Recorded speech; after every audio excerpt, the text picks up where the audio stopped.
In Edo, Japan, some samurai were so poor they sold their own swords to buy food. That's like a modern soldier pawning their gun to afford dinner. These weren't failed warriors, they were victims of a system that left them stranded between strict social codes and empty rice bowls. Hey, quick thing before we start, if you actually listen to these regularly, hit like or subscribe. I always wonder where everyone's at, so comment your city and what time it is. Weird to think some of you are having breakfast in London while I'm recording this at night here in the States.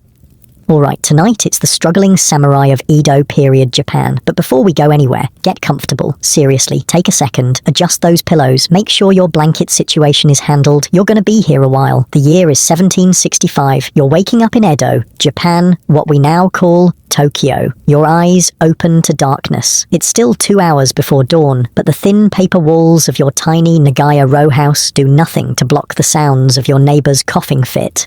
It's cold, the kind of cold that seeps into your bones and makes your joints ache. Not like the warm, cozy bed you're in right now. Your sleeping area is just a thin futon laid directly on the tatami mat floor. No mattress, no box spring, just you and some reed mats between your body and the hard-packed earth beneath the house. Your stomach growls. It's been growling for about 200 years. Okay, more like 12 hours since your last proper meal, but hunger has a way of stretching time.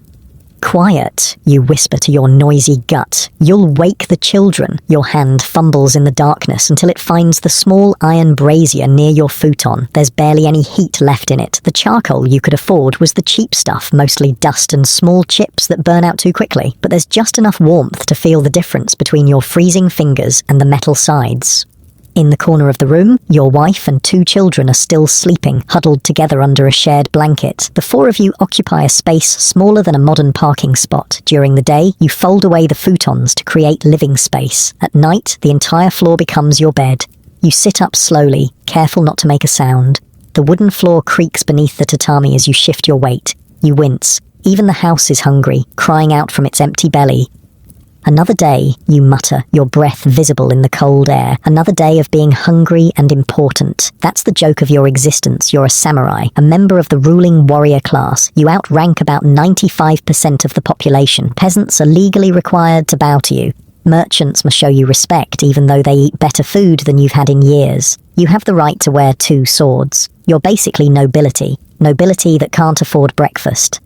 The water in the wash basin has a thin crust of ice that breaks under your fingers. You splash your face and the shock of it jolts you fully awake. Good, you'll need your wits about you today. Hey, you mumble to yourself, at least I'm not paying taxes like those farmers. That something right?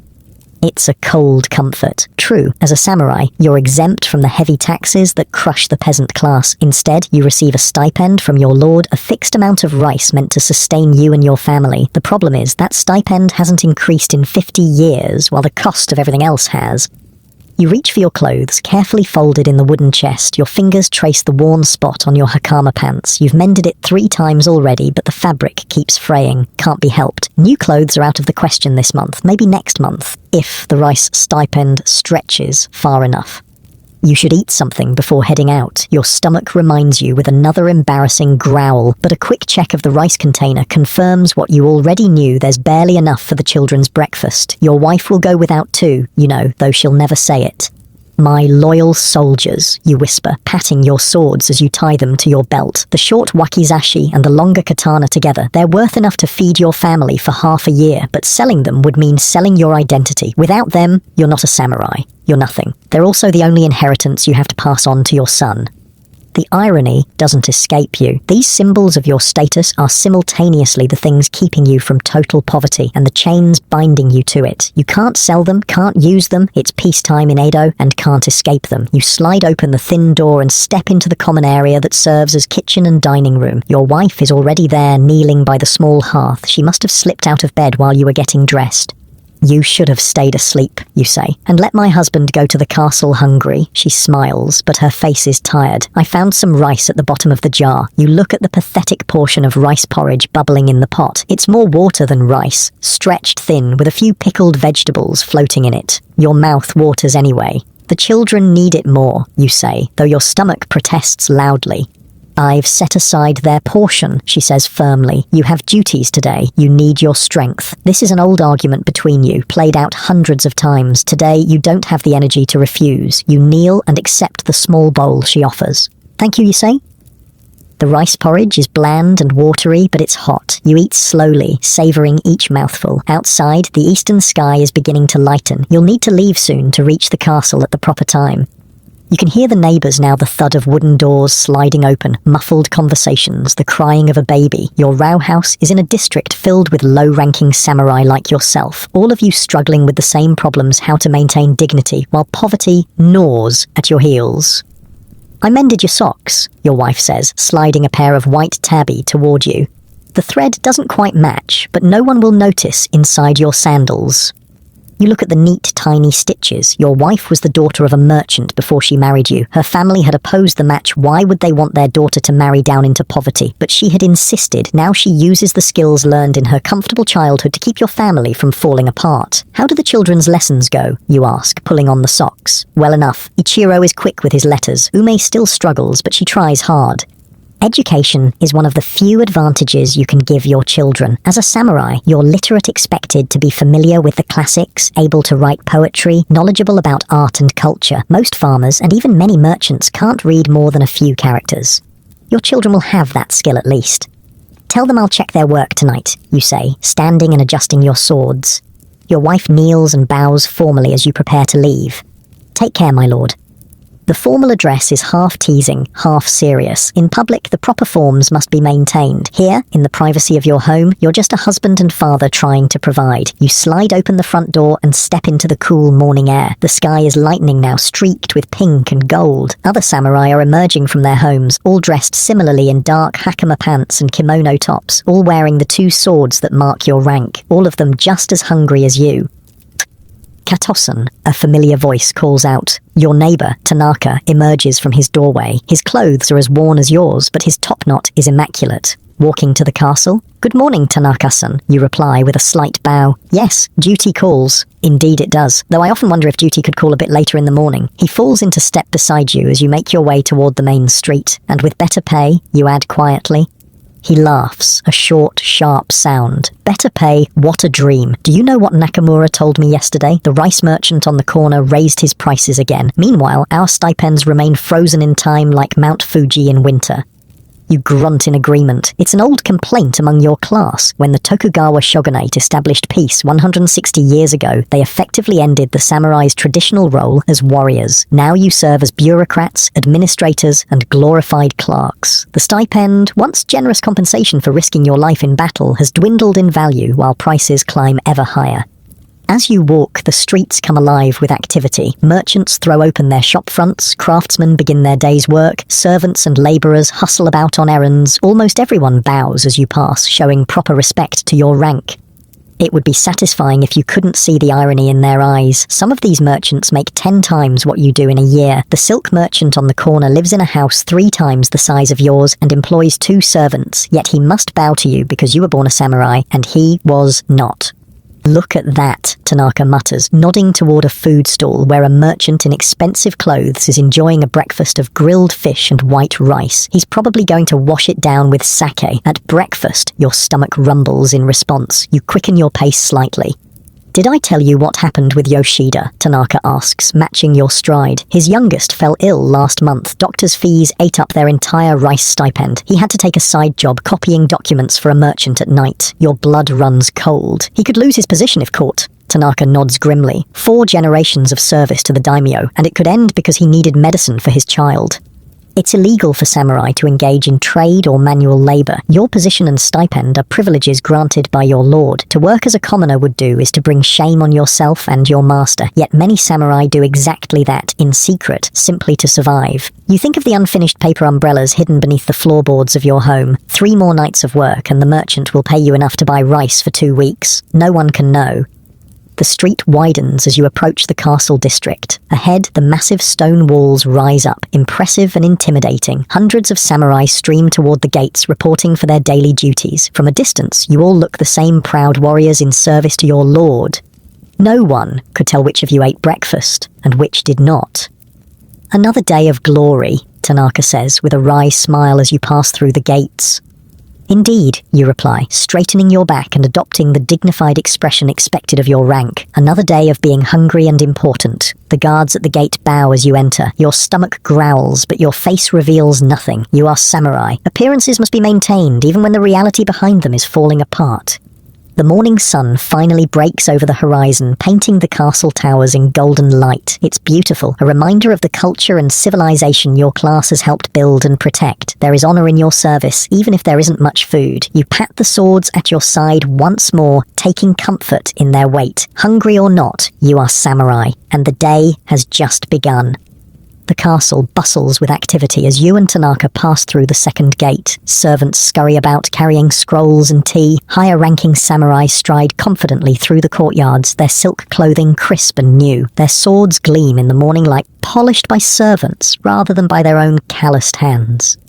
You bow deeply to an older samurai in expensive clothing, Lord Matsudaira's right-hand man. He barely acknowledges you with a slight nod before continuing on his way. Someday, Tanaka whispers, I'm going to be so important that I'll only have to bow that much. He demonstrates with a barely perceptible tilt of his head. You snort. And I'll be so rich, I'll eat 2 meals every day. Now you're just being ridiculous, he says, and you both laugh quietly. Laughter is free, at least, one of the few luxuries you can still afford. You part ways with Tanaka at the administrative building. He's assigned to the tax office, copying ledgers and calculating rice yields from the provinces. You're headed to the guards' quarters, where you'll spend the day supervising the castle's western gate. Not the main entrance where important visitors arrive. That post goes to samurai from wealthy families. You watch the servants' entrance, where deliveries come in and kitchen waste goes out. Katerson, the guard captain, greets you with a bow. You're assigned to the 3rd watch today. That means midday to late afternoon. Not bad. The morning watch means standing in the cold, and the evening watch means getting home after dark when the streets aren't safe. Midday means sun, which means warmth without having to buy charcoal. Thank you, Captain, you reply with a bow of your own. The guard room is warm and smells of tea. A group of samurai sit around a low table, some playing Go, others just talking. All of them look up when you enter. Most nod in greeting. These are men like you, low-ranking samurai doing their duty, trying to maintain dignity, while their purses grow lighter each year. Kato, come settle a debate, calls Ishida, a round-faced samurai with a perpetually cheerful expression despite his circumstances. Yamamoto says a true warrior would rather die than eat farm-raised fish. I say a true warrior would rather eat than die. What say you? You smile as you take your place at the table. I say it depends on how the fish is prepared. This gets a laugh from the group. Humour about food is common among you. When you can't fill your belly, you might as well fill the air with jokes about it. A servant appears with tea. You accept a cup gratefully, wrapping your hands around it for warmth. The tea is weak. The same leaves have probably been steeped 3 or 4 times already, but it's hot and it's free. 2 qualities that make anything desirable in your world. Did you hear about Nakamura? Asks Sato, an older samurai with a greying topknot. His daughter's getting married next month. To the merchant's son? Someone asks. Sato nods grimly. The Tanaka family. They import silk from Kyoto. A murmur runs through the group. It's becoming more common samurai families marrying into merchant wealth. The samurai gets financial stability. The merchant gets social status. A practical arrangement, but one that would have been unthinkable a generation ago. My own sister married a sack brewer's son, says Ishida with a shrug. Their children never go hungry. The implication hangs in the air. Unlike yours. Times change, you say diplomatically. Our grandfathers fought battles. We guard gates and copy ledgers. Perhaps our grandchildren will brew sake. Or perhaps the old ways will return, says Yamamoto, the youngest of the group. His eyes shine with naive idealism. The way of the warrior is eternal. The sword is the soul of the samurai. The soul doesn't fill the stomach, mutters Sato. Speaking of which, Ishida changes the subject. My wife made rice balls with pickled plum, more than I can eat. Anyone interested? This is a familiar ritual. No one would openly admit to hunger or accept charity, but sharing food that would otherwise go to waste allows everyone to maintain their dignity. You accept a rice ball with measured casualness, as if doing Ishida a favor. Thank you. It would be shameful to let good food go uneaten. The rice ball is small but delicious, the sour plum in the center, cutting through the blandness of the rice. You eat slowly, making it last. It might be hours before you eat again. Conversation flows around you, complaints about stipends, stories about children, rumors about court politics. The usual topics that fill the hours between duties. You listen more than you speak, conserving energy. When it's time for your watch, you and 3 other samurai make your way to the western gate. The sun is high now, warming the stone walls of the castle. Your post is a small covered platform overlooking the gate. From here, you can see everyone who comes and goes. "Checking for thieves or checking for ghosts?" jokes Miyamoto, one of your watch partners, as you settle in for the long shift. "Both," you reply. "The thieves steal our food and the ghosts steal our sleep." The first hour passes slowly. You check wagons bringing vegetables for the castle kitchens. You verify documents carried by messengers. You bow to higher-ranking officials who pass through. Routine work that requires alertness but not much thought. Your mind wanders to the money problems waiting at home. The rice merchant must be paid next week. Your son needs new sandals for the winter. The roof leaks when it rains heavily. Each problem links to the next like beads on a string, a rosary of worries that you count throughout the day. "Kato-san," Miyamoto's voice pulls you back to the present. Merchant at the gate asking for you specifically.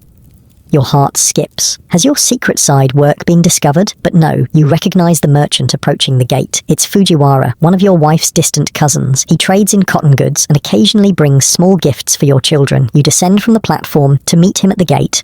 "Kato-san," he greets you with a deeper bow than a merchant would typically give a low-ranking samurai. Family connection warrants the extra respect. "I was passing by and thought to pay my respects. Fujiwara-san, you honor me with your visit." The formal language comes automatically, a script you've both performed many times. He looks well, his kimono is of good quality cotton, his sash silk, his sandals are new. Business must be good.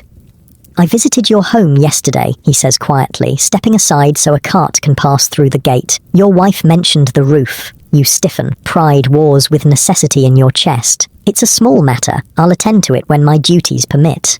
Fujiwara nods, understanding the unspoken message. He doesn't offer help directly that would shame you. Instead, he says, "My warehouse received a shipment of cypress shingles yesterday, more than I ordered. I was planning to sell the excess, but perhaps you would take them off my hands."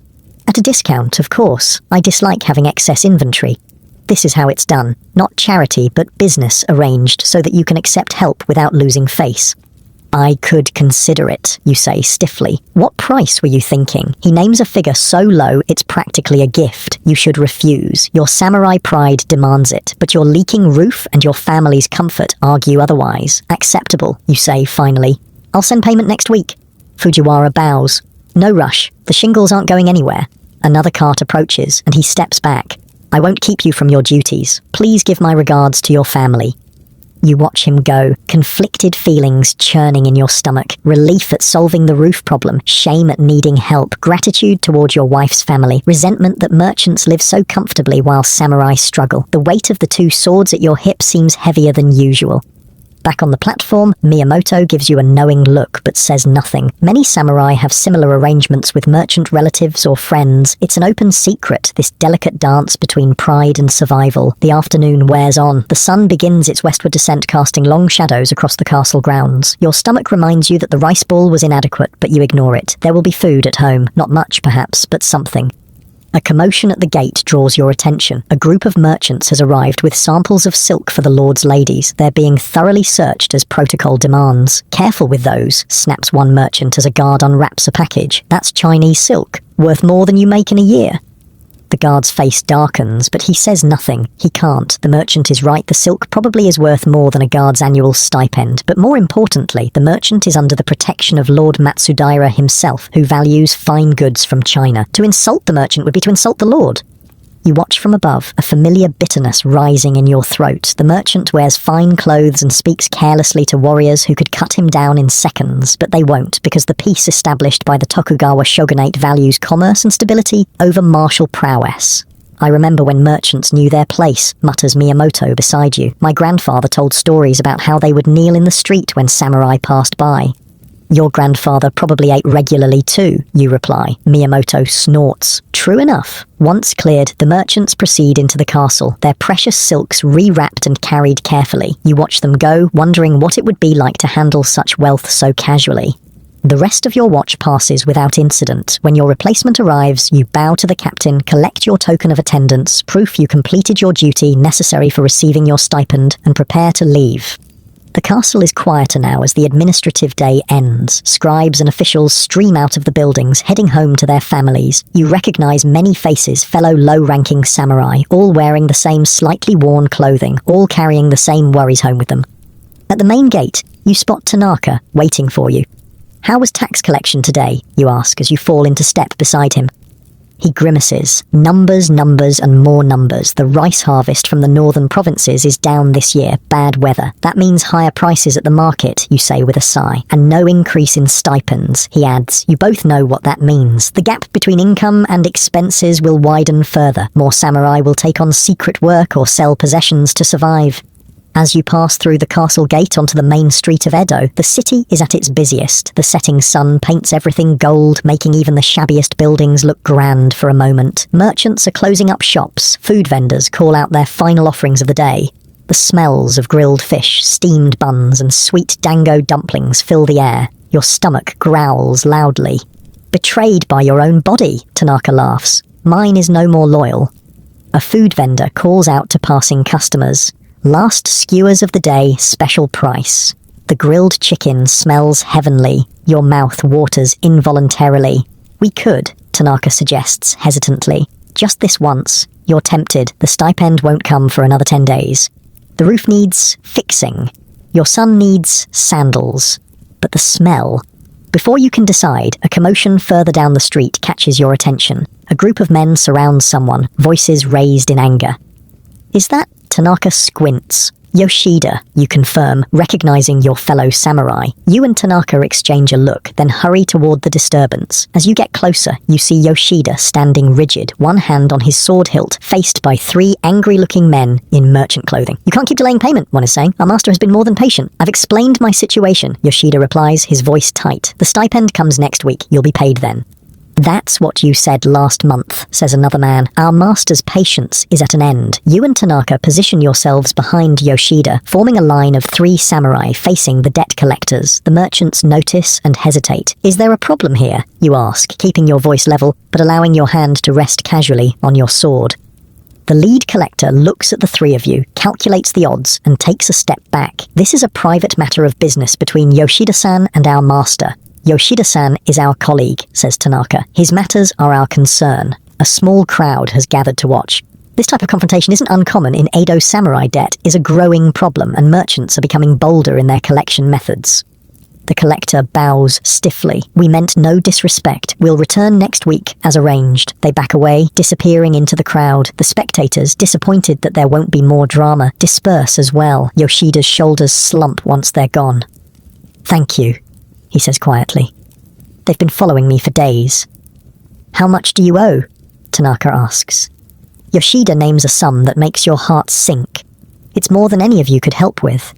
"The doctor's fees for my son," he explains, "and then food, and then..." He trails off. The story is familiar. One expense leads to debt, which leads to interest, which leads to more debt. A spiral that's increasingly common among your class. "Come," you say, making a decision. "Let's get something to eat." "I can't," Yoshida begins.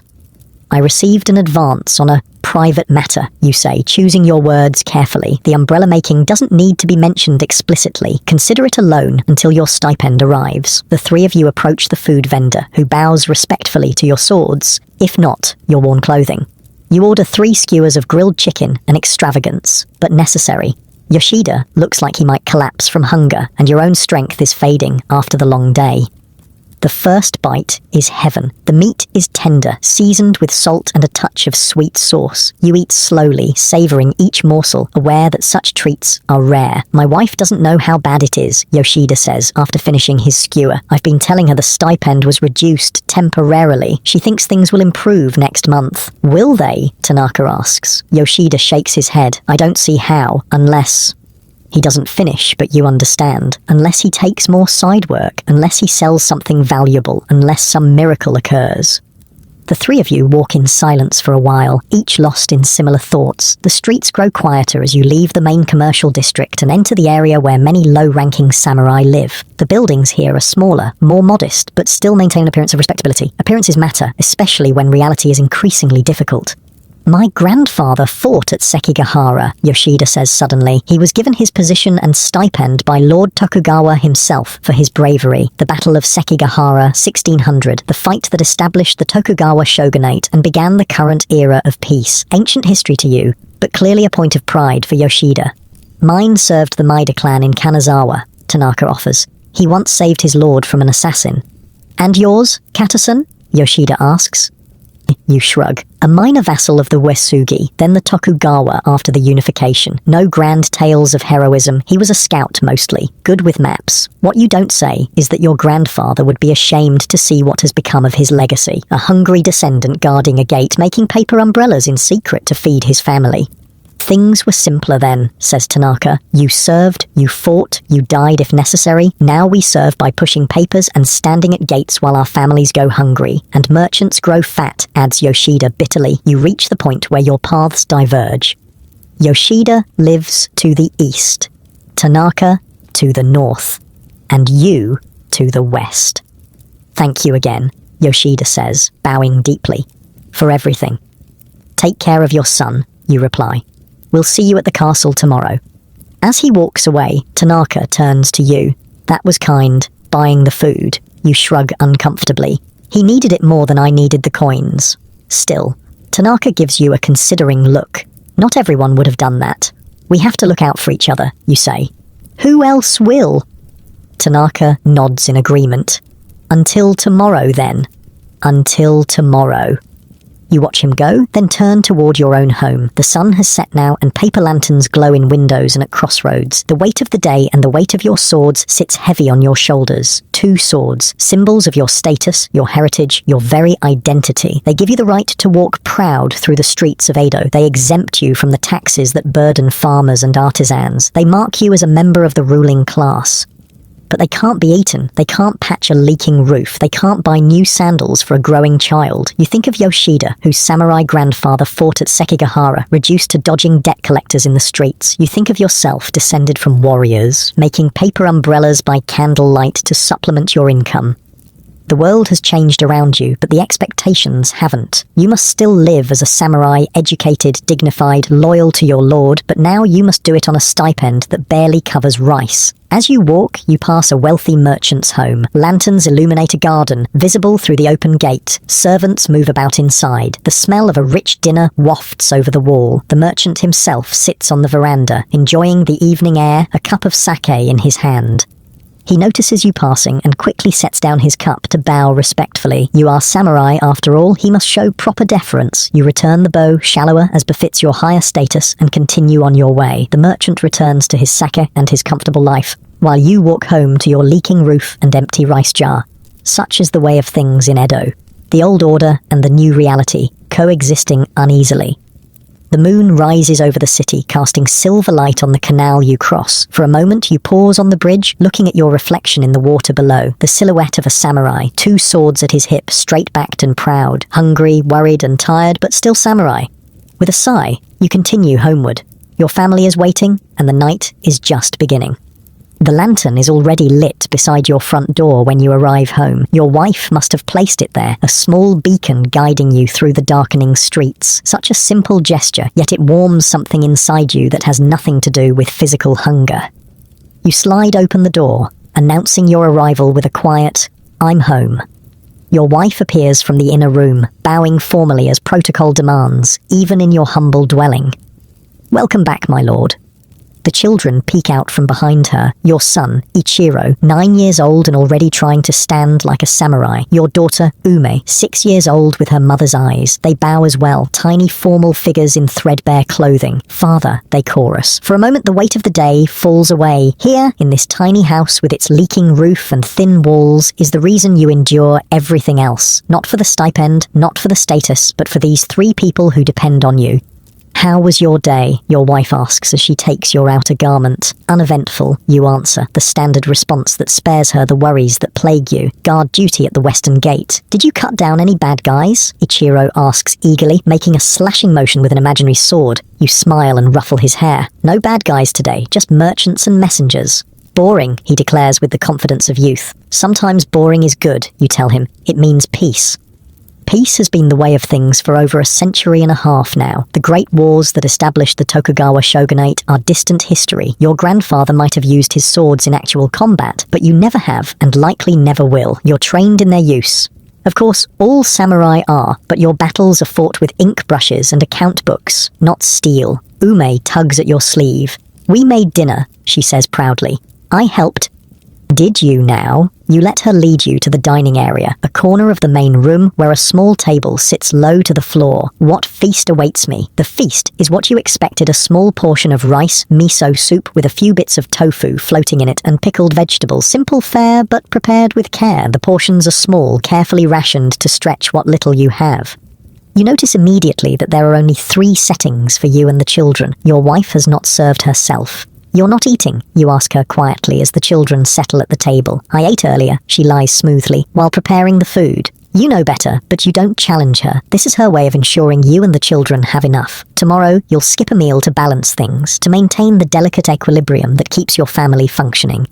The meal begins with the traditional words of gratitude. Even in poverty, certain forms must be observed. The samurai may bend under economic pressure, but they do not break with tradition. Itadakimasu, you all say in unison, giving thanks for the food. The children eat quickly, hungry after a day of study and play. You eat more slowly, savoring each mouthful, aware of the effort that went into providing even this modest meal. Tell me of your studies, you say to Ichiro.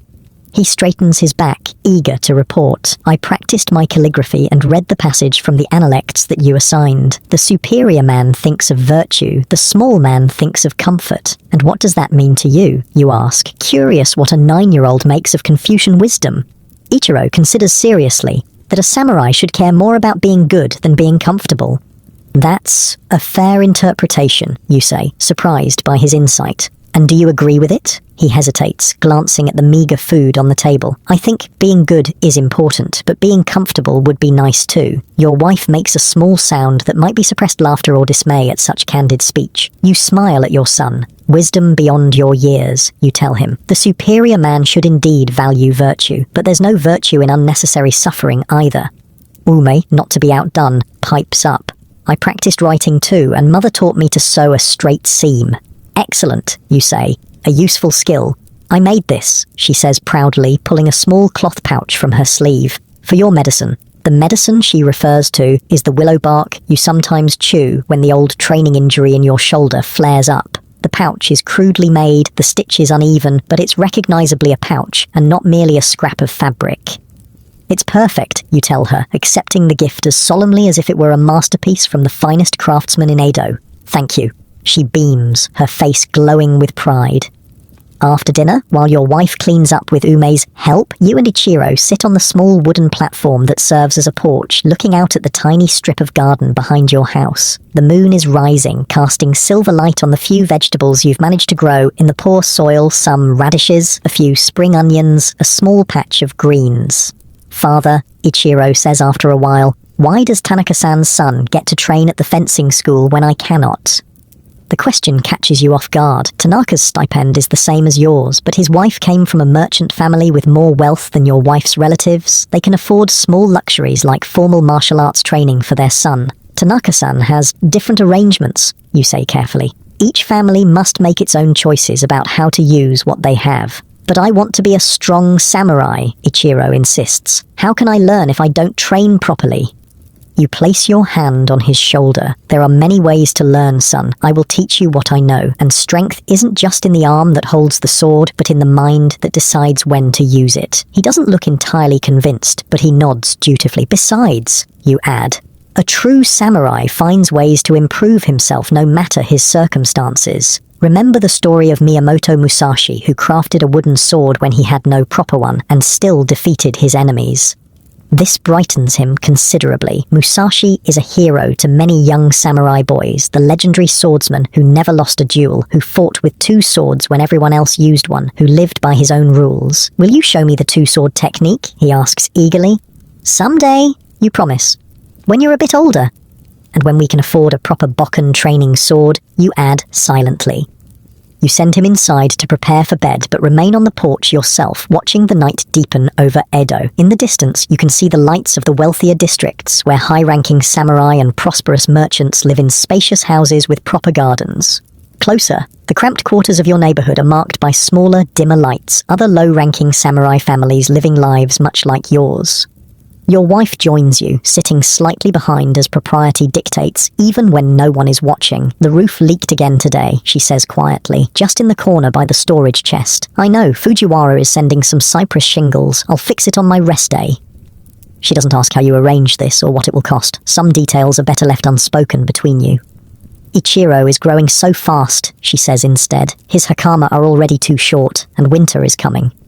Another expense you can't afford, but children can't stop growing just because their parents are poor. I'll think of something, you promise. She nods, trusting you as she always has. Her faith in you is both comforting and terrifying. What if you fail her? What if all your scrambling and secret work and careful management isn't enough?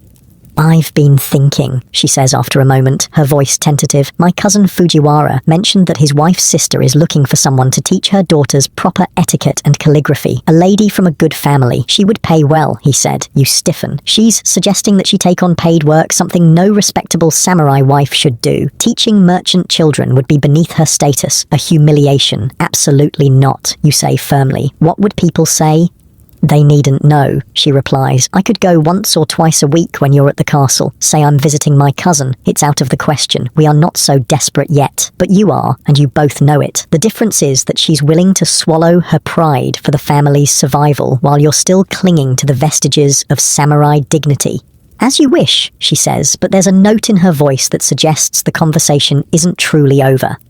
You sit in silence for a while, the unspoken tension between you mixing with the night air. Finally, she speaks again. What if it were a samurai family? Surely there would be no shame in that. You consider this. Teaching in a higher-ranking samurai household would indeed be acceptable for your wife. Such arrangements aren't uncommon. Lower-ranking samurai families often provide services to their superiors in exchange for favors or modest payment. If such an opportunity arose, you concede, we could consider it. She nods, satisfied with this small victory. I'll speak with Lady Mori. I've heard her youngest daughter struggles with her calligraphy. Lady Mori is the wife of a middle-ranking samurai in your district. Not wealthy by merchant standards, but comfortable by yours. It would be a suitable arrangement. Very well, you agree, but discreetly. Of course. A cool breeze stirs the air, carrying the scent of the canal and the faint sounds of the city settling into night. Somewhere a samisen plays, its melancholy notes drifting over the rooftops. We should go in, your wife says finally. It's getting cold. Inside, the children are already asleep, curled together on their shared futon like puppies seeking warmth. You watch them for a moment, their faces peaceful in sleep, unburdened by the worries that plague you. They're happy, your wife says softly, reading your thoughts as she often does. That's what matters most. Yes, you agree. But for how long? Ichiro is already asking questions I don't have good answers for. Children are resilient. They accept the world as it is. Until they don't. You sigh. Soon he'll understand that other samurai families live better than we do, that his friends can afford training and new clothes while he cannot. Then he'll also understand that his father is a man of principle who puts honor above comfort, she says firmly. There's no shame in honest poverty, isn't there? The merchants don't seem to think so. They grow rich while we grow hungry, yet we're supposed to be their betters. She places a gentle hand on your arm. Don't let bitterness poison you. That's not the husband I married. Her words sting because they contain truth. You have been growing more resentful lately, watching the gap widen between your class's status and their prosperity. It's an ugly feeling, unworthy of the samurai ideal of self-discipline and acceptance. You're right, you admit, as usual. She smiles, then leaves to prepare for bed. You remain looking at your sleeping children, thinking about their future in this changing world. After a while, you go to the small chest in the corner where you keep your few valuables. Sliding it open silently, you remove a folded cloth from the bottom. Unwrapping it reveals your secret, the unfinished paper umbrellas, 5 of them, each needing only a few more hours of work before they're ready to sell. Tonight should be spent working on them. The merchant expects delivery in 3 days and you need the money, but exhaustion weighs on you like a stone. The early rising, the long guard shift, the emotional weight of the day's events, all of it has drained what little energy you had left. Tomorrow, you promise yourself, carefully rewrapping the umbrellas and returning them to their hiding place. I'll work double time tomorrow. As you prepare for bed, removing your swords and placing them carefully on their stand, you notice a small tear in your kimono sleeve. Another repair needed, another expense avoided through careful maintenance. Your wife will mend it tomorrow, her skilled fingers working the needle through the worn fabric, extending its life a little longer.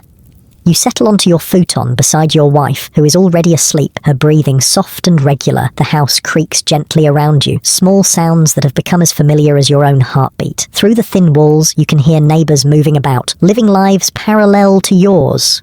Other samurai families making do, holding on, preserving what dignity they can in an era that increasingly values gold over honor.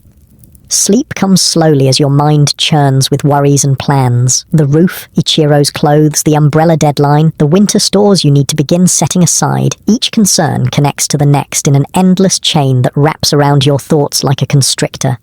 Eventually, exhaustion overcomes anxiety, and you drift towards sleep. As consciousness fades, you find yourself thinking of your grandfather, the scout who served the Tokugawa loyally and was rewarded with the position you now hold. What would he think of what his legacy has become? Would he understand the compromises you've made, the secret work, the borrowed shingles, the borrowed pride?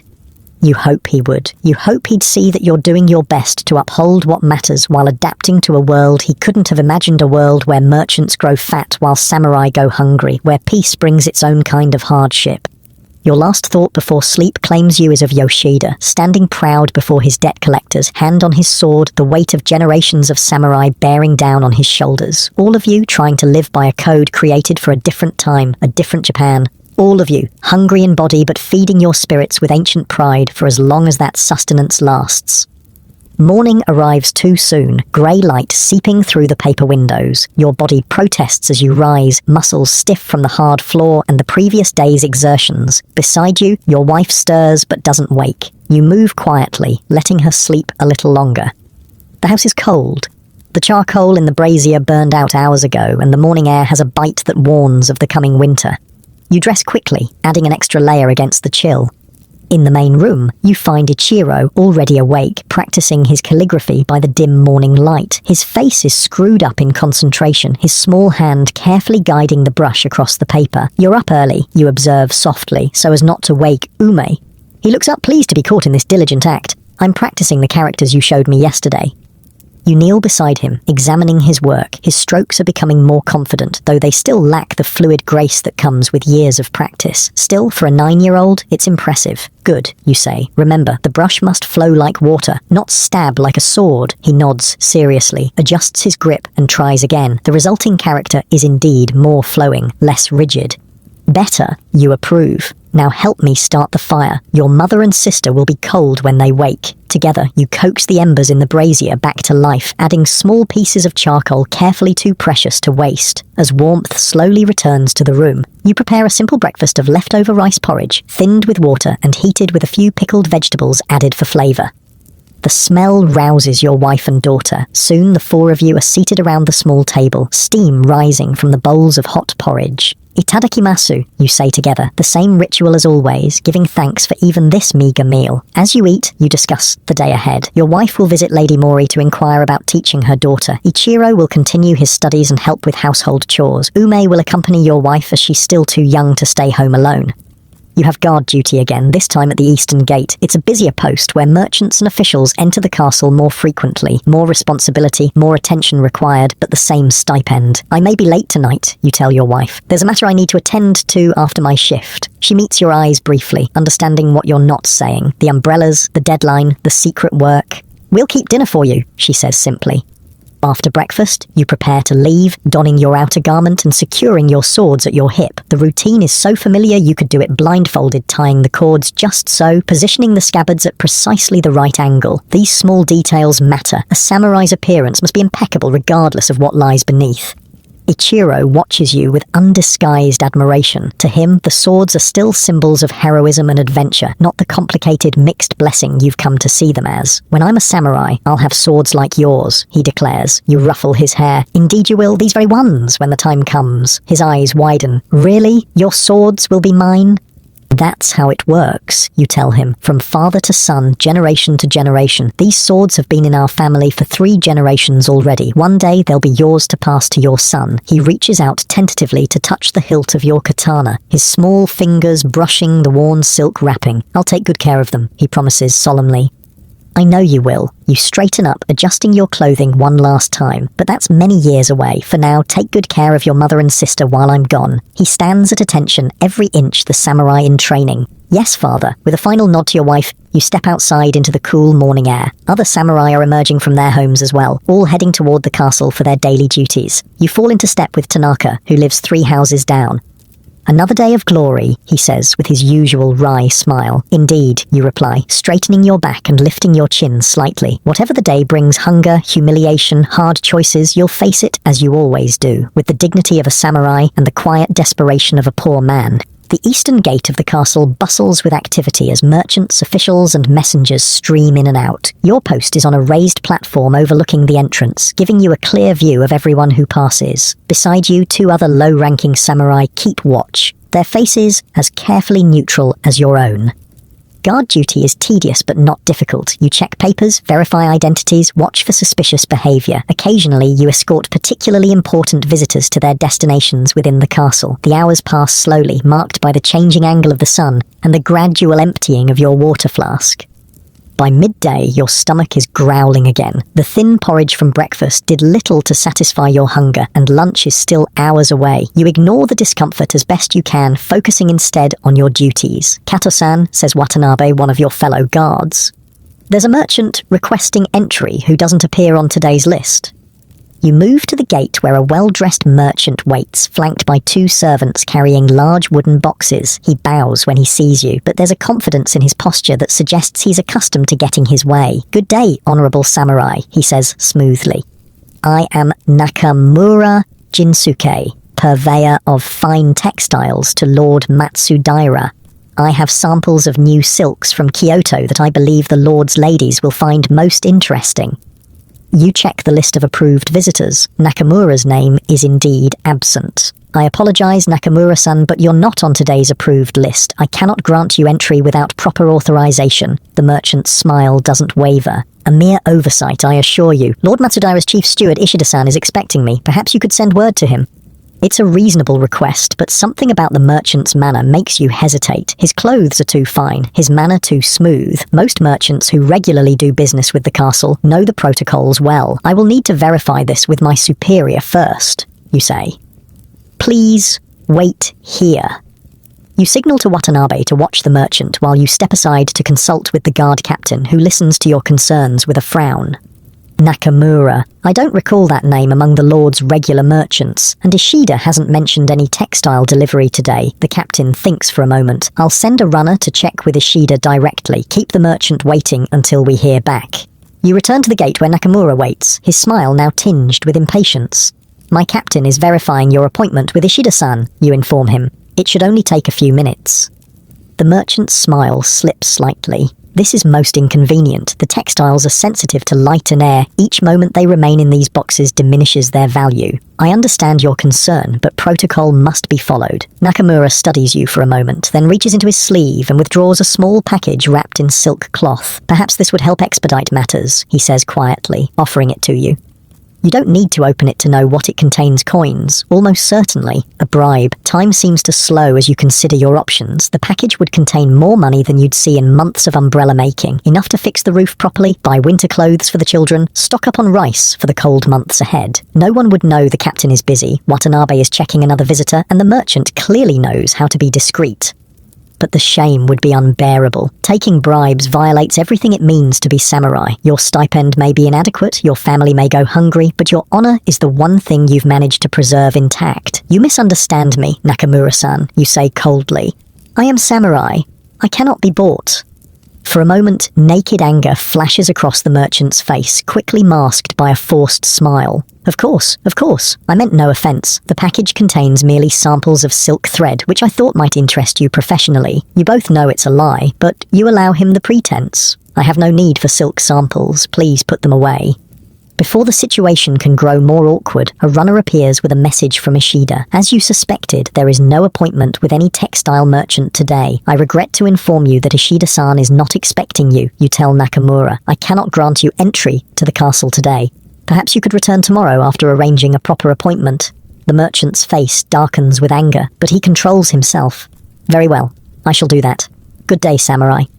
He leaves with his servants, the silk-wrapped package tucked back into his sleeve. You watch him go, wondering how many other guards he'll try to bribe before the day is out. How many would accept? What was that about? Watanabe asks when he returns to your post. A merchant without an appointment, you say simply. Nothing important.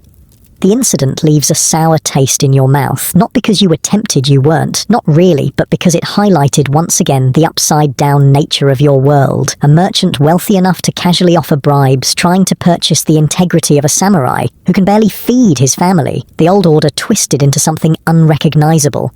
The rest of your shift passes without incident. By late afternoon, you're exhausted, hungry, and eager to be done with your official duties so you can attend to your unofficial ones. When your relief arrives, you bow to the guard captain, collect your attendance token, and make your way through the castle grounds toward the main gate. The setting sun paints the stone walls gold and crimson, a beautiful sight that you're too tired to properly appreciate. Instead of heading directly home, you turn toward the commercial district of Edo. The streets are still busy with late shoppers and merchants closing up their stalls. You keep your head high, your bearing proud, even as your empty stomach reminds you of your circumstances. After several turns through increasingly narrow streets, you reach a small shop tucked between a cooper's workshop and a paper seller. The sign above the door reads Takahashi Crafts in simple, elegant characters. You slide open the door and step inside. The shop is dim, lit only by a few oil lamps. Shelves line the walls, displaying an assortment of crafts, lacquerware, wooden combs, paper goods, umbrellas. At the back, an old man sits at a low table, carefully applying gold leaf to a small box. Ah, Katasan, he says without looking up from his work. Right on time. Takahashi is a craftsman, not a merchant, though he sells his own goods and those made by others. He's one of the few people who know about your secret work. Good evening, Takahashi-san, you reply, bowing slightly. I've come about the umbrellas. He sets aside his tools and rises slowly, his old joints protesting audibly. Yes, let's talk in the back. You follow him through a curtained doorway into a small room that serves as both workshop and living quarters. A young man, Takahashi's apprentice, is working at a table, painting designs on wooden fan frames. He bows respectfully when you enter, but continues his work. Tea? Takahashi offers. Thank you. No, you decline. I cannot stay long. The old man nods understanding. The umbrellas then. The merchant was here yesterday. He's very pleased with your work, especially the cherry blossom design. He wants 6 more by the end of the month.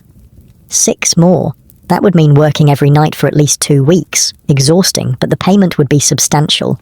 That's good news, you say hesitantly, but I was hoping to have payment for the current batch today. My roof. Ah, yes, Takahashi interrupts, reaching into his sleeve. I negotiated a partial payment in advance. He hands you a small cloth bag that clinks with the unmistakable sound of coins. You resist the urge to count them immediately. That would be undignified, but the weight suggests a fair amount. Thank you, you say, tucking the bag into your own sleeve. I'll deliver the finished umbrellas tomorrow. No rush, the old man says kindly. The day after would be fine. You look tired, Katasan. His concern is genuine, which somehow makes it more difficult to bear. Takahashi knows your situation, not the full details, but enough to understand why a samurai would be secretly making paper umbrellas for sale. He never mentions it directly, preserving your dignity, but his quiet compassion is sometimes harder to endure than the indifference of others. I am well, you insist. 6 more by the end of the month will be no problem. Takahashi studies you for a moment, then nods. Very well. Will you be needing more paper or bamboo? Paper? Yes, the thin kind for the cherry blossom design. I'll set some aside for you. Good quality, from Kyoto. Business concluded, you bow and prepare to leave. As you turn to go, Takahashi speaks again, his voice softer. Katasan, my nephew is a carpenter, a good one. If your roof needs attention. You stiffen. Has your wife been talking to Lady Mori, who then spoke to Takahashi? How many people know of your struggles? My roof is fine, you say sharply, but thank you for your concern. The old man bows, accepting the rebuff without offense. Of course, until tomorrow then. Outside, the streets are darker now, lanterns glowing in windows and at crossroads. You walk quickly, the coin bag a comforting weight in your sleeve, enough to buy rice, charcoal, and perhaps some dried fish as a treat for the children, enough to begin saving for winter clothes. Not enough for a proper roof repair, but combined with Fujiwara's discounted shingles, it might be sufficient. As you walk, you pass through the entertainment district, where tea houses and restaurants cater to those with money to spend on pleasure. The smell of grilled eel and steamed buns makes your mouth water, reminding you that you've eaten almost nothing all day. On impulse, you stop at a small food stall and buy 3 rice balls with pickled plum centers, 1 for each child and your wife. The vendor wraps them carefully in bamboo leaves, and you tuck the package into your kimono next to the coin bag. A small extravagance, but they deserve it. The residential district is quiet when you reach it. Most families are already inside, preparing for the night. Light glows behind paper windows, and the occasional sound of conversation or laughter drifts through the evening air. As you approach your home, you notice a figure waiting outside your door, a samurai, based on the silhouette of the 2 swords at his hip. For a moment, your heart races with alarm. Has your secret work been discovered? Are you to be arrested for violating the strict class divisions? But as you draw closer, you recognize Yoshida, the samurai you and Tanaka helped the previous day. Yoshida-san, you call out softly. What brings you here at this hour? He turns, bowing when he sees you. Kato-san, forgive the intrusion. I wanted to speak with you privately. Something in his manner puts you on alert. He seems nervous, glancing frequently over his shoulder as if expecting to be followed. Come inside, you offer. My family will be glad to see you. He shakes his head. No, It's better if we speak out here. I won't take much of your time. Curious now, you nod and lead him a short distance from your door to a small space between houses where you're less likely to be overheard. What troubles you, Yoshida-san? He takes a deep breath, as if gathering courage. I wanted to thank you properly for your help yesterday. With the debt collectors. There's no need for thanks. We look after our own. Yes, but... He glances around again, then lowers his voice. I also wanted to warn you, and ask your advice. Warn me? About what? The debt collectors. They work for Nakamura Jinsuke. The name strikes you like a physical blow. The textile merchant? Yoshida nods grimly. You know him? He tried to bribe me at the castle gate today. I refused him entry. Yoshida's face pales. Then you need to be careful. He's not just a merchant. He's connected to certain elements in the city. People who don't take rejection well. You process this information slowly. Are you saying he might seek revenge because I wouldn't accept his bribe? I'm saying he has a reputation for holding grudges, and he has friends in low places who do his dirty work. The warning sends a chill through you that has nothing to do with the evening air. You think of your family sleeping peacefully behind paper walls that offer no protection against those who might wish them harm. Thank you for telling me this, you say, your mind already racing ahead to precautions you'll need to take. But why would you put yourself at risk to warn me? Yoshida looks down, embarrassed. You helped me when I needed it, and... He hesitates. I need to ask for your help again, your advice, at least. Of course, if I can. He lowers his voice further. I've been offered work, secret work, well paid. Your body tenses. This conversation has suddenly become dangerous for both of you. What kind of work, you ask carefully. Writing, copying documents for a merchant house, at night in their office. No one would know. It's exactly the kind of secret employment many low-ranking samurai resort to, using their literacy to earn extra money. Not as dishonorable as manual labor, perhaps, but still forbidden by the strict codes that govern your class. And you want my advice on whether to take it, you state, rather than ask. He nods, his face a mask of conflicted emotions. My son's medicine, the debts. I don't see another way, but if he's caught, he'll be stripped of his samurai status. His family will be disgraced. His son will lose any chance of inheriting his father's position. Everything his ancestors built over generations will end with him. You should advise against it. Tell him to uphold his honor at all costs. That's what a proper samurai would say. But you think of your own paper umbrellas hidden beneath the floorboards, of the coins in your sleeve earned through secret labor. Who are you to judge? I cannot tell you what to do, Yoshida-san, you say finally. Each man must make his own choice based on his circumstances. But what would you do? He presses. If you were in my position.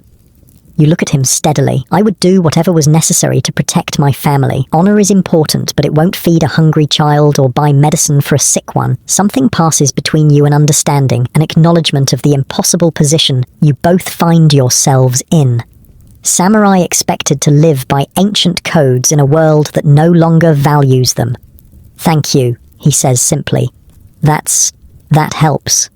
"Be careful," you warn. "If you decide to take the work, tell no one, not even your wife, if she can't keep the secret. The fewer who know, the safer you'll be." He nods, then bows deeply. "I won't forget your kindness, Katasan." "Nor I yours," you reply, thinking of his warning about Nakamura. "Now go home to your family. It's getting late." You watch him disappear into the darkening streets, his silhouette just one more samurai among many, indistinguishable from a distance, each carrying their own burdens, making their own compromises, trying to reconcile what they were born to be with what they must become to survive. When he's gone, you turn back to your own door and slide it open quietly, not wanting to wake the family if they're already asleep. But they're awake, waiting for you. Your wife kneels by the small hearth, keeping a pot of soup warm. The children look up from their game of Go, faces lighting up when they see you. Father, Ume runs to you, propriety forgotten in her excitement. "Did you see any bandits today?" You smile, ruffling her hair. "No bandits today, just merchants and messengers." "Boring," she pronounces, echoing her brother's assessment from the previous day. "Sometimes boring is good," you remind her, setting down your swords and removing your outer garment. Your wife rises gracefully and takes your clothing, her eyes questioning. She can tell something is troubling you, but won't ask directly with the children present. "I brought something," you say, producing the package of rice balls. "A small feast." The children's eyes widen at this unexpected treat. Even your wife looks surprised and pleased. "What's the occasion?" Ichiro asks, trying to sound casual, though his eyes never leave the food. "Do we need an occasion to celebrate being together?" you counter, kneeling at the low table. You distribute the rice balls, keeping none for yourself despite your hunger. The joy on their faces as they eat is nourishment enough for now. You'll have soup later, after they're asleep and you've started work on the umbrellas. "How was your visit with Lady Mori?" you ask your wife as the children enjoy their treat. "Very promising," she replies, a hint of satisfaction in her voice. Her daughter indeed struggles with calligraphy. "I'm to begin teaching her tomorrow afternoon." "That's good news," you say, genuinely pleased for her. Teaching in a higher-ranking samurai household is respectable work for your wife, and the payment, while modest, will help ease your financial strain. "And you?" she asks. "Your errand?" "Also successful," you say, patting your sleeve where the coin bag rests. "I'll tell you more later," she nods, understanding. After the children finish their rice balls, you listen to Ichiro read from a text on Confucian ethics, while Ume shows you her latest sewing project, a small pouch similar to the one she made for you, but with neater stitches. Your praise makes her beam with pride. "Time for bed," your wife announces when Uma begins to yawn. Your father needs to rest after his long day. The children protest mildly, but obey, preparing their futons in the small sleeping area. You help tuck them in, promising stories tomorrow night if they're good. Once they're settled, you and your wife sit by the dying embers of the hearth, speaking in low voices. "What happened?" she asks directly. "Something's troubling you." You consider withholding the encounter with Nakamura and Yoshida's warning, not wanting to worry her, but your wife has always been your closest confidant, your partner in navigating the treacherous waters of samurai poverty. She deserves the truth, so you tell her everything: the bribe attempt, the connection to Yoshida's debt collectors, the warning. Her face grows increasingly concerned as you speak. "This merchant sounds dangerous," she says when you finish. "Perhaps you should speak to your captain about him." You shake your head. "And say what? That he tried to bribe me? That would only raise questions about why he thought a samurai might accept such an offer." "No, it's better to be cautious and watchful." "At least tell Tanaka," she urges, "so someone else knows." "I'll consider it," you promise, though you're reluctant to involve anyone else. The fewer who know about Nakamura's grudge, the better. You take out the coin bag and count its contents, enough for rice, charcoal, and still some left over. Combined with what your wife will earn teaching Lady Mori's daughter, you might even have enough to buy Ichiro new winter clothes without touching the roof repair funds. "Takahashi wants 6 more umbrellas by the end of the month," you tell her, returning the coins to the bag. "The cherry blossom design." She frowns. "That's a lot of work. You're already exhausted." "It's good money," you counter. "And winter is coming. We need the extra income." She doesn't argue further, knowing you're right. Instead, she rises and goes to the storage chest, removing a package wrapped in cloth. "I finished the one you were working on," she says, handing it to you. "While you were at the castle, you unwrap the package to find one of your paper umbrellas, the cherry blossom design completed with delicate pink flowers against the pale paper. Your wife's brushwork is finer than yours, the flowers more lifelike." You shouldn't have risked it, you say, though you're grateful for her help. If someone had come. The children were at their lessons with the neighborhood tutor. No one saw. She touches the umbrella gently. Besides, I enjoy the painting. It reminds me of when my father taught me as a girl. Another pang of guilt. Your wife was raised to appreciate art and beauty, not to hide in a cramped house painting umbrellas in secret to make ends meet. She deserves better than what you've been able to provide. As if reading your thoughts, she places her hand on yours. Stop that, she says firmly. I can see you blaming yourself again. This is our life, not just yours. We face it together. Her strength humbles you, as it always has. In many ways, she's braver than you, more willing to adapt, to do what needs to be done without worrying about appearances or ancient codes. I don't deserve you, you say simply. She smiles, a rare, full smile that transforms her tired face. Probably not, but you're stuck with me anyway. You laugh softly, feeling some of the day's tension ease. A fortunate fate. The night deepens around your small home. Beyond the paper walls, Edo settles into darkness. A city of contradictions where wealth and poverty exist side by side, where ancient traditions clash with new realities. Tomorrow will bring new challenges, new compromises, new moments of both pride and humiliation. But for now, in this quiet moment with your wife, you find a measure of peace. Not happiness, exactly. That's a luxury beyond your reach. But contentment of a sort. The knowledge that whatever comes, you face it together. The umbrella sits between you, its cherry blossoms pale in the dim light. A symbol of your divided existence, samurai by day, craftsman by night. Not the life you were born to, perhaps, but the one you've made. And somehow, despite everything, it's enough. Morning arrives with the gentle patter of rain on your leaking roof. A steady drip, drip, drip falls into the wooden bucket you placed beneath the worst spot before going to bed. The sound marks time like a water clock, measuring the moments of your brief rest. You rise before the others, moving quietly through the dim house. Sleep came late and left early, stolen hours between umbrella work and worry. Your back aches from hunching over the delicate paper and bamboo frames, and your eyes burn from straining in the poor light. Today is your rest day from castle duties, a blessing, as the roof won't fix itself. You slide open the door and step onto the small wooden platform that serves as a porch, surveying the morning. The rain is light but persistent, a fine mist that soaks everything slowly but thoroughly. Not ideal for roof work, but you can't afford to wait for perfect weather. Fujiwara's cypress shingles were delivered yesterday while you were at the castle, stacked neatly by the side of the house and covered with oiled paper to keep them dry. Good quality wood, worth far more than the nominal price you'll pay. Another debt of gratitude you can never fully repay. You're up early. Your wife's voice startles you. She stands in the doorway, a thin shawl wrapped around her shoulders against the morning chill. The roof won't wait, you say, gesturing at the grey sky. Better to fix it now before the rains get heavier. She joins you on the porch, looking critically at the shingles. Will you need help? No, I can manage. You have your teaching to prepare for. She nods, but her eyes linger on your face, noting the fatigue you try to hide. Did you sleep at all? Enough, you lie. The umbrellas are coming along well. I finished 2 more last night. You're pushing yourself too hard. We need the money. It's an old argument, one neither of you will win. The needs of your family constantly war with the limitations of your body and time. Something must always give sleep, usually. I'll make breakfast, she says, changing the subject. The children will be up soon. While she busies herself in the kitchen area, you examine the roof more carefully from below. The damaged section isn't large, but the leak has worsened since last winter. Left unrepaired, it could compromise the entire roof structure, a far more expensive problem than you could possibly afford. By the time you've gathered your tools and prepared the work area, the children are awake, and breakfast is ready. Rice porridge again, though slightly thicker than yesterday's, with a few dried fish flakes sprinkled on top, a luxury made possible by yesterday's payment. You fixin' the roof today, Father? Ichiro asks between mouthfuls. Yes, it's good timing with my rest day and the light rain. It will show me exactly where the leaks are. Can I help? He asks eagerly.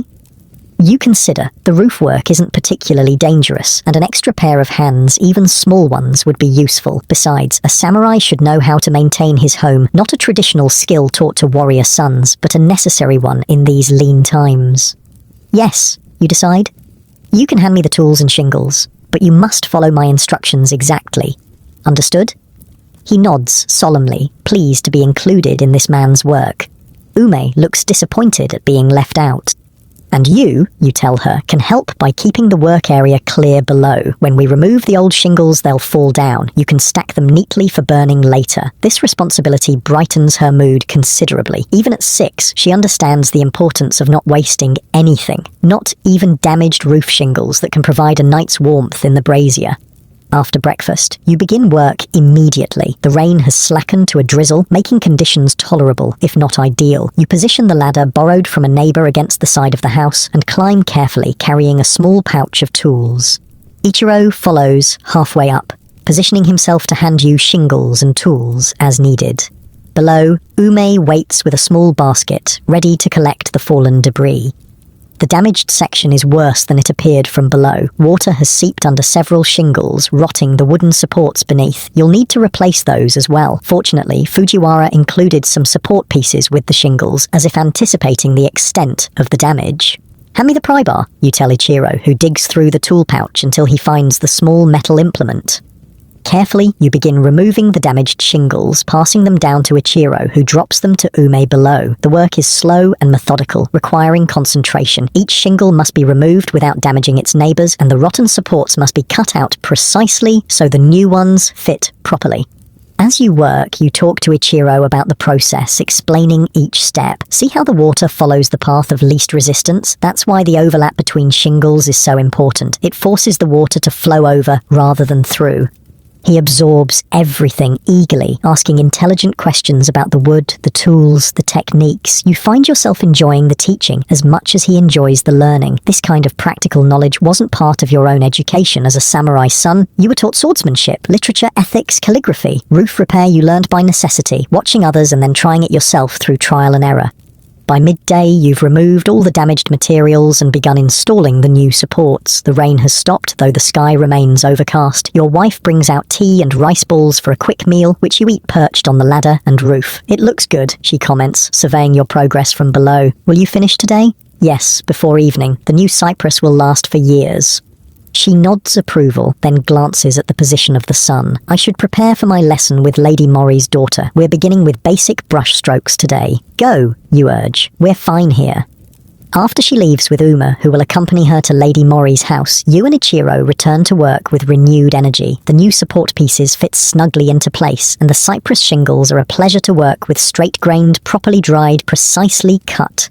They interlock perfectly, creating a watertight barrier that should easily withstand the coming winter rains. Hand me the last one, you tell Ichiro, reaching down. He passes up the final shingle, a satisfied smile on his face. We did it, father. Yes, we did. You position the shingle and secure it with practiced movements. Now we'll seal the edges with pine pitch to be extra sure. The pitch, another gift from Fujiwara, though he called it leftover from another project, is dark and sticky, difficult to apply neatly, but it fills the small gaps between shingles, hardening quickly in the cool air to form a waterproof seal.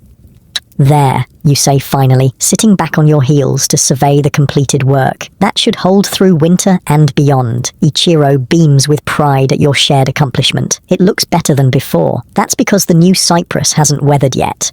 In time, it will turn grey, like the rest of the roof. You gather the tools and descend the ladder, muscles aching from the unaccustomed positions. Ichiro follows, jumping from the third rung with boyish exuberance. Careful, you admonish gently. A samurai moves with control, not haste. He straightens immediately, adopting a more dignified posture that makes you hide a smile. So eager to be grown, to be a proper samurai like his father. If only he understood what that truly means in this changing world. Inside, you store the tools, carefully borrowed items that must be returned in good condition. The remaining shingles you stack in the small storage area behind the house. There aren't many, but enough for minor repairs should they be needed. The house feels emptier without your wife and Uma. Ichiro uses the quiet time to practice his calligraphy while you clean up from the roofwork, washing the pine pitch from your hands with rice bran and water. As you dry your hands, you notice a small tear in your kimono sleeve, another repair needed. You take out the sewing box and thread a needle, preparing to mend it yourself rather than waiting for your wife to return. Father, Ichiro says, looking up from his practice. Is it true that merchants are richer than samurai now? The question catches you off guard. Where did you hear that? He shrugs, looking uncomfortable. Tanaka's son said his father told him that merchants have all the money while samurai have all the honor. He said honor doesn't fill rice bowls. A surprisingly adult observation from a child, and painfully accurate. It's complicated, you begin, searching for words that will preserve his respect for his heritage without lying to him. In the old days, samurai were warriors who served their lords in battle. They were rewarded with land and rice stipends. But now, after many generations of peace, our role has changed. We serve as administrators, guards, officials. The stipends haven't changed with the times. But we're still better than merchants, right? We're samurai. His young face is earnest, seeking reassurance. You set aside your mending and look at him directly. Being samurai isn't about being better than others. It's about living by a code of honor, serving loyally, doing what is right, even when it's difficult. Merchants serve society in their own way by providing goods and services. We each have our place. But Tanaka's son says his father says some samurai are taking merchant jobs in secret because they're hungry. Your heart races. How much does Tanaka's son know? How much has he told Ichiro? That would be wrong, you say carefully. Samurai are forbidden from engaging in trade or manual labor. It would dishonor their lord and their ancestors. Even if their children are hungry, he presses, unwittingly striking at your deepest conflict. You take a deep breath. A true samurai finds honorable ways to provide for his family. Sometimes that means making sacrifices. Ichiro considers this, then returns to his calligraphy with a thoughtful expression. You resume your mending, wondering if your answer satisfied him, wondering how long before he realizes the sacrifices his own father makes, the compromises with honor you've rationalized away. The afternoon deepens toward evening. You finish mending your kimono and check on the rice for dinner. There's not much you'll need to visit the rice merchant tomorrow with some of yesterday's earnings. For tonight, you'll stretch what remains with barley and dried vegetables. Common practice among poor samurai families. Your wife and Ume return as the sun begins to set, bringing with them the damp, cool air of early evening. Ume chatters excitedly about Lady Mori's house, the size, the garden, the beautiful kimono worn by her daughter. And mother was amazing, she announces proudly. Lady Mori said she writes more beautifully than the tutor they had before. Your wife blushes at this praise, but doesn't deny it. Lady Mori was very kind. She's asked me to come 3 times a week to teach both her daughters. The younger one will begin with basic strokes, while the older needs help with composition. That's excellent news, you say, genuinely pleased for her. The arrangement is perfect, respectable work that uses her skills and education while providing additional income for the family. Did she mention payment? Yes. Your wife's eyes sparkle with quiet satisfaction. She's offering 2 silver momme per week, and she hesitates. She also gave me these. From her sleeve, she produces a small package wrapped in silk cloth. Inside are 2 lengths of cotton fabric, not the finest quality, but good, sturdy material in a deep blue color. For winter clothes for the children, she explains. Lady Mori said they were left over from garments made for her own children, but there's more than enough for both Ichiro and Ume. It's a thoughtful gift, offered in a way that preserves your dignity, not charity, but a practical use for leftover materials. Still, you feel the familiar twist of shame at accepting help, even in this form. Your wife reads your expression and touches your arm gently. It would be rude to refuse, she reminds you, and the children need warm clothes for winter. She's right, of course. Pride won't keep your children warm when the snow falls. Lady Mori is generous, you say finally. Please convey our thanks when you see her next. Ume runs her fingers over the fabric wonderingly. It's so soft. Can I have a blue kimono like Lady Mori's daughter? We'll see, your wife says, rewrapping the fabric carefully. First, let's have dinner. I'm sure your father and brother are hungry after their roof work. You gather around the low table as your wife serves the meager meal rice and barley porridge with pickled vegetables and a small portion of dried fish divided 4 ways. Not much, but together with the sense of accomplishment from the roof repair and the good news about your wife's teaching position, it feels almost like a celebration. Tomorrow we'll go to the rice merchant, you tell your wife as the children eat, and perhaps the fishmonger as well. We can afford a little extra now. She nods, a small smile playing at the corners of her mouth. These are modest plans by most standards, but for your family they represent a rare moment of financial breathing room. After dinner, as the children help clear away the dishes, you take out a worn book from the small shelf that holds your few precious volumes. This one contains samurai legends and historical accounts, stories passed down through generations. Shall I read tonight? You ask, though it's hardly a question. Storytime is a nightly ritual when you're home, eagerly anticipated by the children.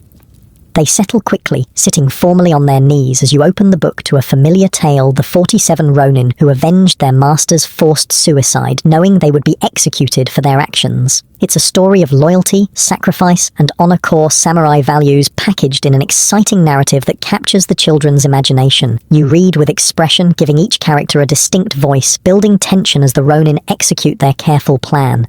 Ichiro listens with rapt attention, occasionally mouthing the words he's memorized from previous readings. Ume's eyes grow heavy halfway through, her small body leaning increasingly against her mother's side. When the tale concludes with the Ronin committing ritual suicide, after completing their revenge, a detail you soften considerably for young ears, Ichiro sighs with satisfaction. That's how samurai should be, he declares, loyal no matter what.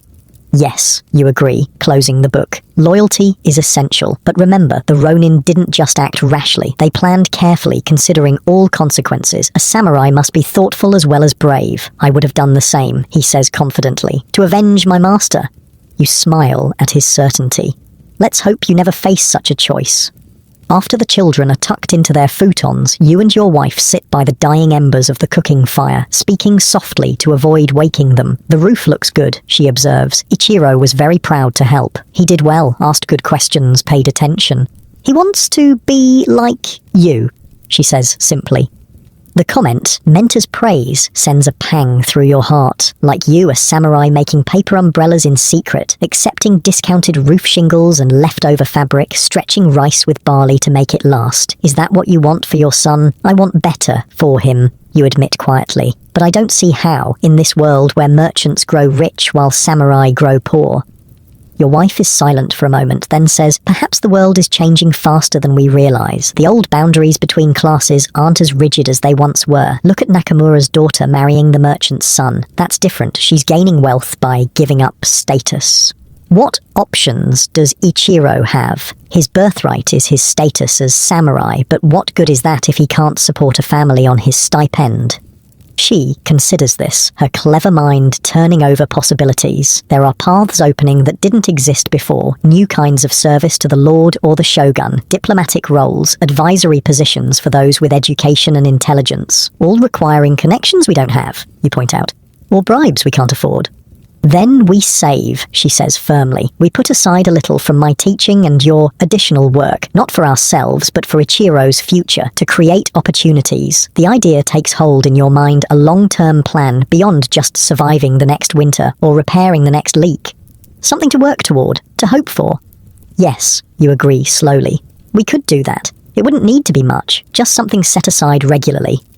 Even a mountain can be moved one stone at a time, she quotes, a proverb her merchant father was fond of repeating. You smile at her practical wisdom. Very well, beginning tomorrow we save something from each payment, no matter how small. She nods, satisfied, then stifles a yawn.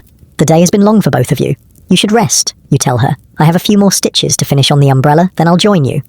She eyes you skeptically, knowing a few stitches often turns into hours of work, but doesn't argue. Rising gracefully, she checks on the children one last time before retiring to your shared futon. Left alone, you don't immediately return to the umbrella work. Instead, you sit quietly, considering your wife's suggestion, saving for Ichiro's future, a small act of defiance against the limitations of your class and circumstances. It won't change the fundamental inequities of the system, but it might create a single crack through which your son could glimpse a different life. Outside, the night is clear after the day's rain. Through the small window, you can see stars scattered across the dark sky like grains of salt on black lacquer. The same stars your ancestors saw, the same stars future generations will see long after you're gone.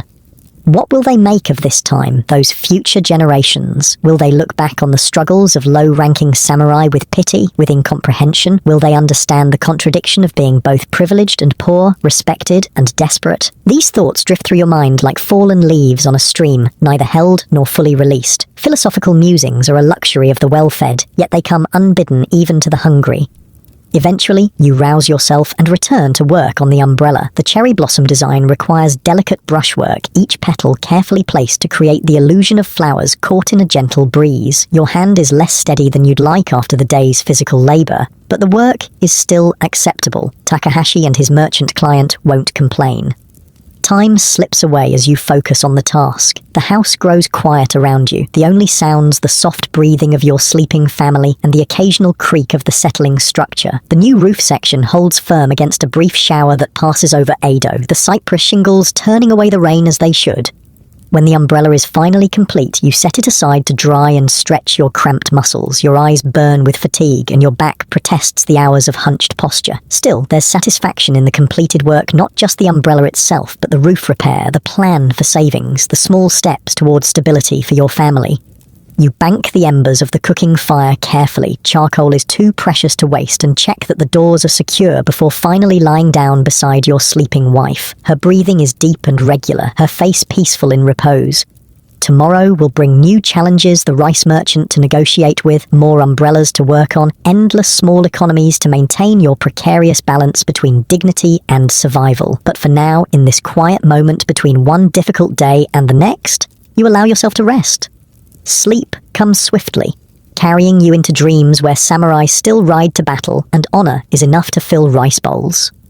But even in sleep, some part of you knows the world has changed, is changing still, and that you must change with it or be left behind. The night deepens over Edo, wrapping rich and poor alike in darkness. Tomorrow's sun will rise on merchant mansions and samurai roases, without distinction, illuminating a city in transition, a world where ancient codes meet new realities. And you, caught between those worlds, will rise with it to face another day.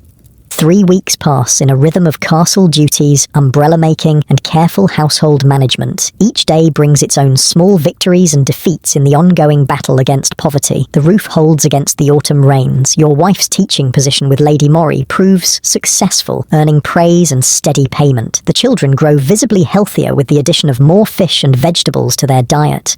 Tonight, as a pale half-moon rises over Edo, you sit on your small porch enjoying a rare moment of leisure. The final umbrella of the merchant's order was delivered yesterday, bringing payment that allowed you to purchase winter clothes for the children and still set aside a small sum for Ichiro's future. The tiny copper coins, wrapped in cloth and hidden beneath a loose floorboard, represent the beginning of something new, not just survival, but planning, hoping. Your swords rest beside you on the porch, removed from your belt but never far from reach. Earlier, you spent an hour cleaning and oiling them, a weekly ritual regardless of whether they've been used. The familiar motions, unsheathing the blades, carefully wiping them with oil-infused cloth, checking for any signs of rust or damage connect you to generations of samurai who performed the same actions throughout Japan's history.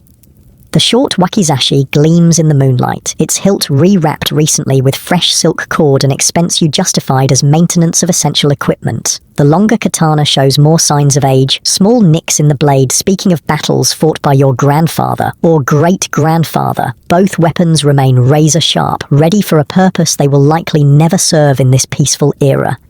"They're beautiful," says your wife, appearing silently behind you with a small cup of tea. Even after all these years, they still catch the light like living things. You accept the tea with a nod of thanks. "My grandfather said a samurai's soul lives in his sword. I used to think that was just poetry." And now? She settles beside you, her own cup warming her hands in the cool evening air. "Now I wonder if he meant it more literally than I realized. These swords are our legacy, our identity. Without them, what remains of the samurai?" She sips her tea thoughtfully. Honor, courage, loyalty. The way of the warrior isn't just about the weapons, is it? No. You agree. But it's harder to see those qualities without the symbols that represent them. A comfortable silence falls between you, filled with the night sounds of Edo distant conversations, the clop of wooden sandals on stone paths, the occasional bark of a dog. From somewhere nearby comes the soft twang of a shamisen, a melancholy tune that suits your contemplative mood.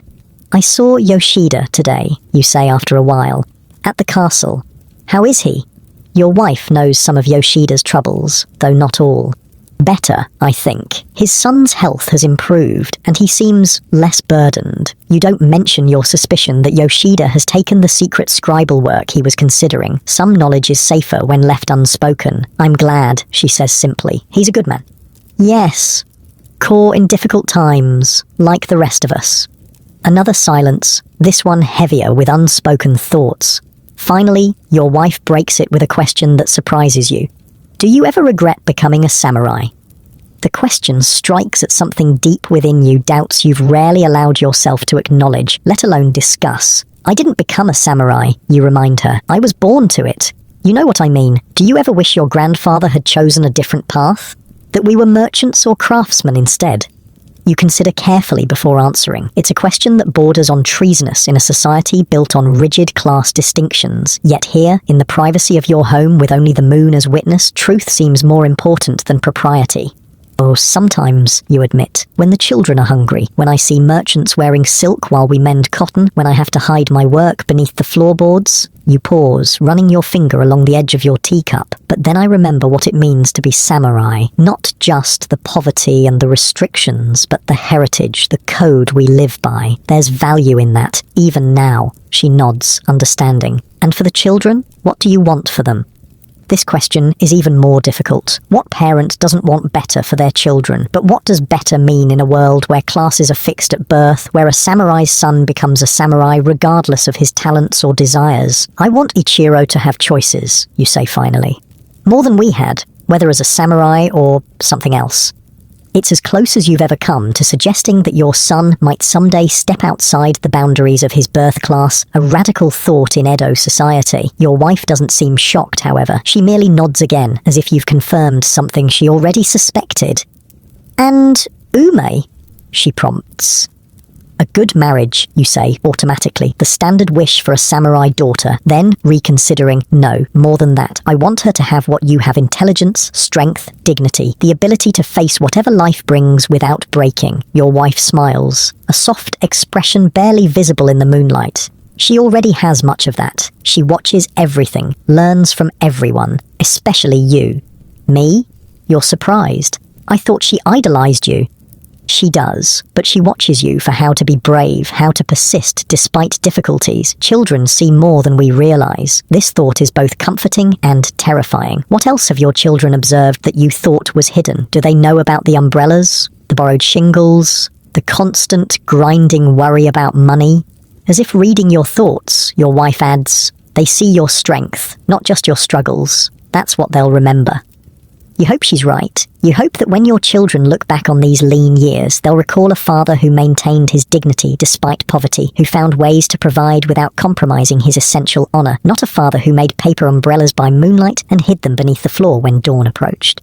A shooting star streaks across the night sky, a brief, brilliant arc that vanishes as quickly as it appeared. In the old stories, such signs meant change was coming, sometimes good, sometimes ill. Did you see that? Your wife asks, her voice tinged with wonder. Yes, an auspicious sign, perhaps. Or just a beautiful moment in an ordinary night. You smile at her practical nature. That too. The shamisen music grows louder as the player moves closer to your district, the haunting notes drifting through the cool air. Your tea has grown cold, but you drink it anyway, unwilling to waste even something so small. We should go in, your wife says eventually.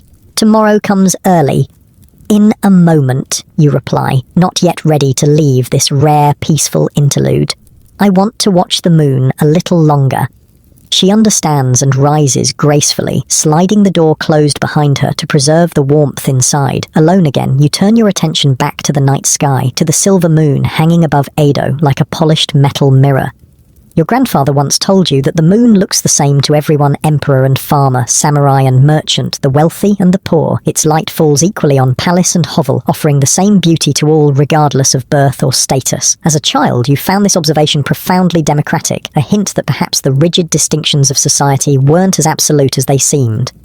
Now, older and burdened with adult concerns, you find different meaning in the moon's impartiality. Its beauty is indeed available to all, but some view it from silk cushions, while others from bare wooden porches. Some watch it while sipping fine sake, others while drinking cold tea. The moon doesn't care about these differences, but people do. Society is built on them. And yet, something is changing in Edo, in Japan. You can feel it like a distant tremor, barely perceptible but undeniably present. The old certainties are eroding gradually, undermined by economic realities that place merchants above samurai in practical power, if not official status. What will the social landscape look like when Ichiro is your age, when his children are grown? These thoughts aren't unique to you. In tea houses and castle halls, on merchant ships and in samurai gatherings, the same questions circulate in careful whispers. Change is coming, not the violent upheaval of war perhaps, but the slower, more fundamental transformation of society itself. The shooting star seems more significant in retrospect, a brief illumination of possibilities not yet fully formed.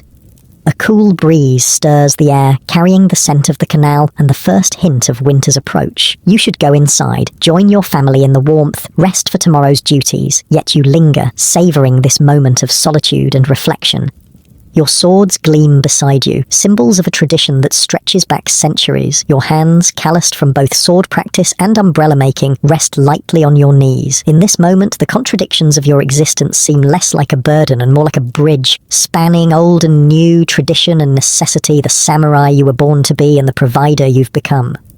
Perhaps that's the true strength of the samurai, not rigid adherence to ancient codes, but the ability to adapt while maintaining core principles. Your grandfather fought with his sword. You fight with your wits, your hands, your persistent refusal to surrender to circumstances.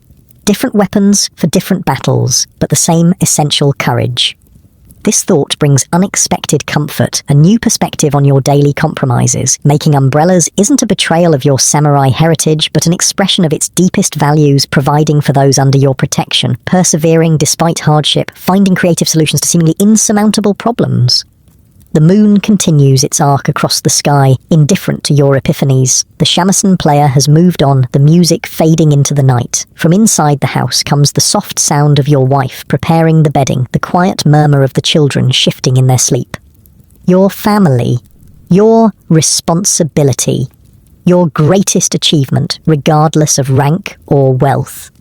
With a deep breath, you gather your swords and rise, muscles protesting after sitting still for so long. Tomorrow will bring its own challenges: guard duty at the castle, negotiations with the rice merchant, perhaps another umbrella order from Takahashi. But tonight, in this moment of clarity beneath the indifferent moon, you find a measure of peace with your divided life.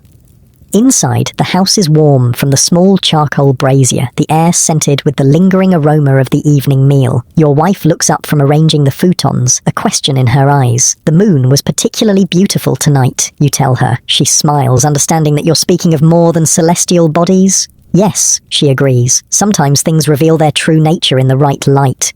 You place your swords carefully on their stand, not hidden away like the umbrellas, but displayed with proper respect. A samurai's soul may reside in his blade, but his heart lives in his home, with those who share his struggles and joys. The children sleep peacefully, Ume's small hand curled near her face, Ichiro sprawled with the abandon of youth. Looking at them, you renew your silent promise to create a better future, no matter what it requires of you. The small cache of coins beneath the floorboard is just the beginning. As you prepare for bed, removing your day clothes and washing briefly with water from the basin, your mind continues to turn over the possibilities for tomorrow, next month, next year. Not just survival plans, but growth, advancement, change. Your grandfather would understand. You decide. He fought with steel for his family's future. You fight with bamboo and paper, with teaching and roof repairs, with careful economies and midnight labor. Different methods, same purpose. Your wife extinguishes the small oil lamp, plunging the room into darkness, relieved only by moonlight filtering through the paper windows. You settle onto your futon beside her, the familiar warmth of her presence, a comfort after the cool night air. Rest well, she murmurs, already drifting towards sleep. And you reply, though sleep seems distant for you despite your fatigue. Your mind continues to work, turning over plans and possibilities. The merchant might want more umbrellas as winter approaches. Your wife's teaching position could lead to others among Lady Mori's circle. Perhaps Tanaka knows of additional opportunities at the castle, small tasks that pay extra stipends. Gradually, these practical considerations give way to deeper thoughts. What does it truly mean to be samurai in this changing world? How do you honor your ancestors while adapting to new realities? Where is the line between necessary compromise and loss of essential identity? These questions have no easy answers, but somehow the act of asking them brings its own kind of peace. You are not blindly following a predetermined path, but consciously navigating the complexities of your time, making choices that honor both tradition and the needs of your family. Your breathing slows, muscles relaxing as exhaustion finally overcomes restless thought. The last image in your mind before sleep claims you is your son's face as he helped with the roof repairs, proud, determined, already showing the qualities that define the best of the samurai tradition. Whatever the future holds, those qualities will serve him well. Outside, Edo sleeps beneath the watching moon. In mansions and hovels, palaces and row houses, the rich and poor, highborn and low, all surrender temporarily to the great equalizer of slumber. Tomorrow they will resume their assigned roles in the complex social hierarchy, but tonight, in dreams, those boundaries dissolve. The night deepens. The half-moon continues its journey across the star-filled sky. In your small home, 4 souls rest peacefully, united by blood and love and shared struggle. And somewhere, perhaps, your grandfather's spirit watches over you, recognizing in your daily battles the same warrior's heart that once drove him to face enemies with steel and courage. Different battlefields, different weapons, same essential fight to protect, to provide, to persist against all odds. Such is the true way of the samurai. Such is your way. In the morning you will rise again to face whatever challenges the day brings, armed with both steel at your hip and bamboo hidden beneath your floor. Contradictory tools for a contradictory life, but effective in their own ways. Like you, a low-ranking samurai of Edo, poor in pocket, rich in honor, hungry in body, fed in spirit, divided in practice, whole in purpose. Sleep now. You're warm, safe, surrounded by those you love. The struggles of Edo's poor samurai will be there tomorrow, but for now, let them fade into the gentle realm of dreams, where swords turn to blossoms and hunger to feast, where the moon's light falls equally on all, and where peace, however temporary, reigns supreme. Your breathing deepens, joins the rhythm of your family's peaceful slumber. Another day ends, another begins in the endless cycle that carries all of us, regardless of time or place, toward our shared destiny. Rest well, samurai. Your watch is done for tonight.